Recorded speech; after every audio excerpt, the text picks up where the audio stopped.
Painting outdoors is one of my most favourite things as an artist, and discovering new places for my sketchbook literally does not make me happier. That doesn't mean it doesn't come with some dangers. Nothing will really kill you in England, but there are plenty of things that can go wrong. See this hole? It's just down there.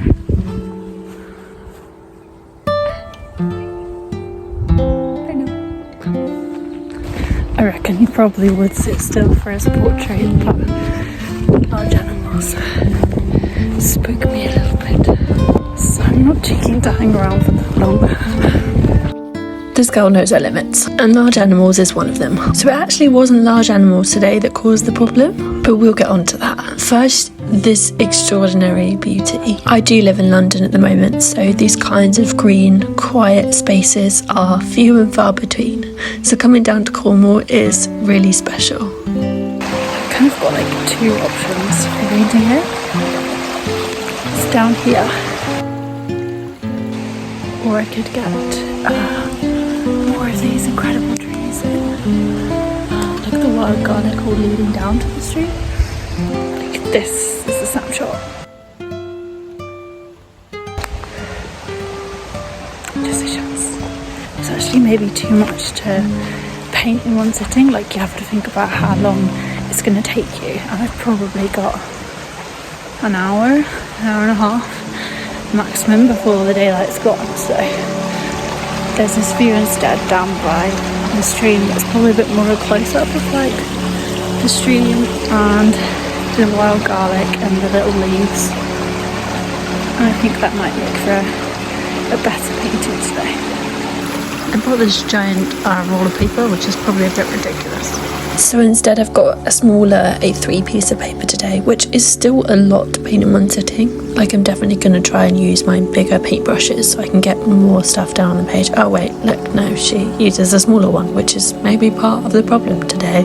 As you may be able to sense, this painting didn't go awfully well. Whilst this is a very idyllic location, there I zoom in on the leaves, these bugs started to appear very quickly. There were midges in my water, on my painting, in my face and hair, and around my ankles. And no, I did not come prepared for this. I'm at one with nature, didn't you know?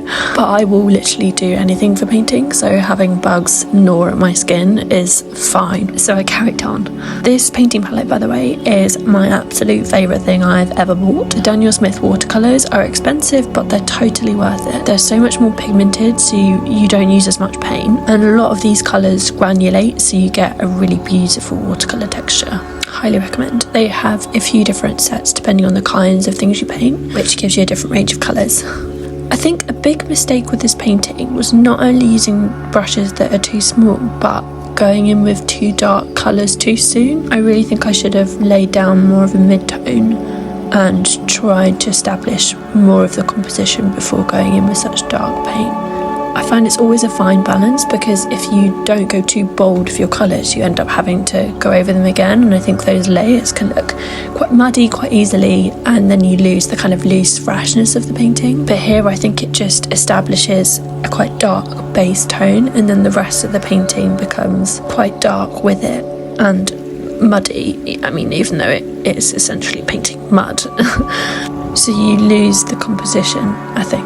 And what I then did was try and rescue it by painting over these Japanese Gansai watercolours, which have a bit more opacity, so they will go over other paints. And I actually think that's my favourite part of the painting, is where the blue offers kind of almost like a transparent glaze over the top. So I'd had enough of that painting as I headed home. But this landscape is just heaven for me. So I'm not giving up. That's just literally the first sketch. I think there's going to be a number of paintings of streams of these woodlands, because there just has to be. I'm so inspired by it. One bad painting is not going to stop me.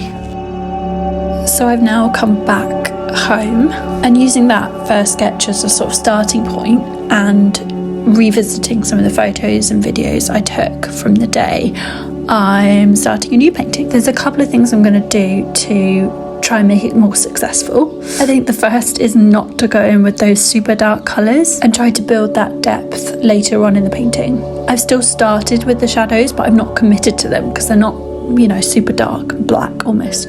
The second thing I've done is take a step back with the composition. So by adding a horizon line, which in this case is I say horizon line, but it's the other side of the riverbank. I think that will really help add some perspective into the painting, because the other one, your eye just kind of got lost and it didn't really have that sense of looking down the stream. It was just quite flat. So by adding that perspective in and that depth, I think it'll be a much more successful painting. The next thing I'm doing to make this a better painting is to pay more attention to the mark making. Like, the real beauty of this view is how all of the leaves kind of come together to create this mirage of green and motion in the wind. So I want to pay much more attention to like each individual leaf, but also like how they work together as a whole. I think in the other painting I did, they're a bit kind of mushy and blurred together for the sake of time, but here I am not limited by time, which is fabulous.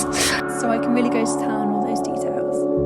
I've still got the original painting very close by for reference. I mean, ideally it wouldn't be under my painting, but I've got a very small desk, as you can see. You'll also be able to see I've got my laptop open with the photos that I took. I do find it quite interesting, the different results you get painting from life versus painting from a photograph, and I always try and integrate painting from life, drawing from life as much as I can in my practice. Definitely if you're a beginner starting out, I would start from painting from life. It's harder, but you'll improve your skills and your sense of looking.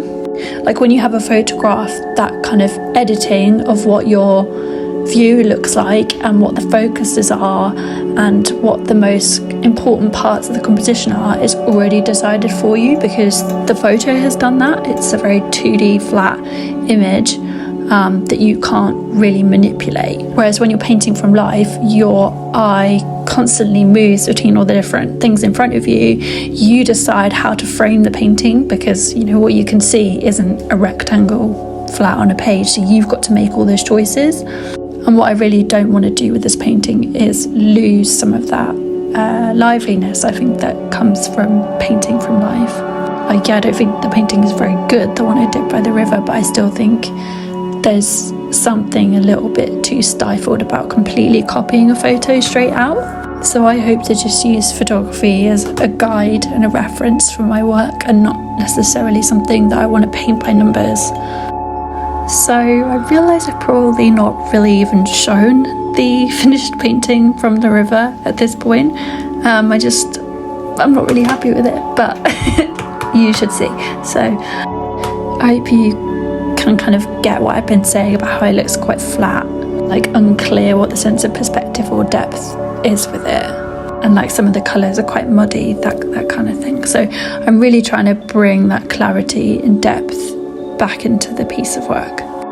You might also notice I'm using smaller paintbrushes than I did when I was painting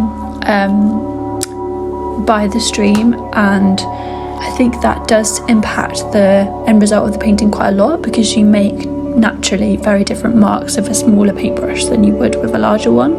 Like, this painting has a lot of detail in, and a lot of those like tiny sort of leaves, or like, you know, marks that echo the leaves. And if I was using a larger brush like I did earlier, I think you pay less attention to detail simply because it's brush dictates a level of detail that you're able to achieve. Usually I painted this picture over a couple of sessions, so this is where I was at after maybe the second go at it. Heading into the third day now. Yes, that's what I look like when I turn the camera on. Terrifying. So you might be wondering what the big box of paints is there. Those are my Japanese Gansai watercolours. So I've not used gouache before, but I imagine they're sort of in between watercolours and gouache, because they are slightly more opaque and heavier than the watercolours that I've got. And how I'm using them here is to go over some of those like dark shadows that I created in the stream. I'm using them like I did in the first painting as like a semi-transparent wash. They kind of sit on top of the watercolours in a way that normal watercolours wouldn't, which I'm trying to use to my advantage here, but you can tell me how successful it is. They do still perform like watercolours in the wet on wet technique, but I find the pigments aren't as, there's no depth to the pigments, if that makes sense. Like whereas the Daniel Smith watercolours have quite a range of like tones within one colour, they're just, you know, the green is the green kind of thing. So the painting's kind of coming together now. I'm just gonna add some more detail onto this right hand side bank. I think it's a fine balance in this composition between like drawing attention to the bank on the right hand side and the like water itself, which is obviously a focus, but then the bank in the distance as well, which is also very beautiful, all these greens and leaves. So I'm still a bit unsure about whether this works or not. I think that's been the biggest challenge with this painting, is not necessarily painting the water itself, but how to place the water in a composition. There's so much to take in with your eyes. Like if you looked at every leaf and painted every leaf, that's not, it doesn't reflect how your eyes take in that information. So it's quite an interesting challenge as a painter to recreate that sense of looking out at the stream without having to paint every single detail and every single shadow and colour.